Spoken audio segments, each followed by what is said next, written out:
take away, wie begin? Ek wil Okay, Celeste. Jy sien, as sy sê vir my, sy is nie 'n pou nie.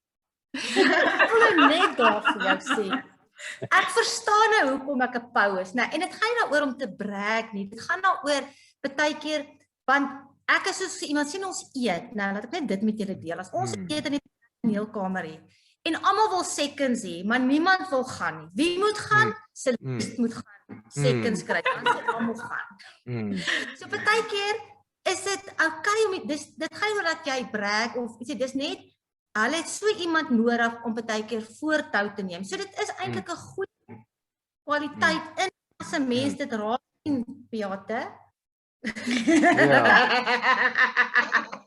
Okay. En, ja, maar ek wil net sê, dankie dokter, ek het nou nogal baie, jy weet ek dink ons almal kom in met die ding van hoekom ons in die onderwys ingekom het.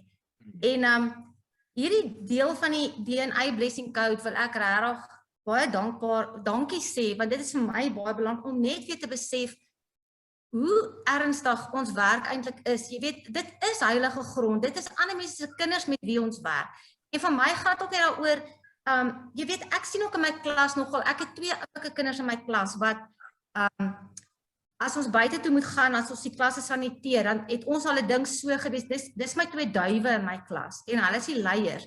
So, as die ander kinders praat, dan gaan hulle 2 nou eintlik gestraf word. So die kinders praat nie, want hulle wil nie daai 2 in die moeilikheid kry nie. En nou verstaan ek dit, as jy hierdie die voels eintlik inbring, hoe, dit maak vir my deure oop, hoor, hoe om elke kind is eintlik te identifiseer en myself in alles. So ja, ek is nogal gewaar hierdie laaste gedeelte. Daar sê, baie dankie. Nou, ek wil nou met Beate praat, né?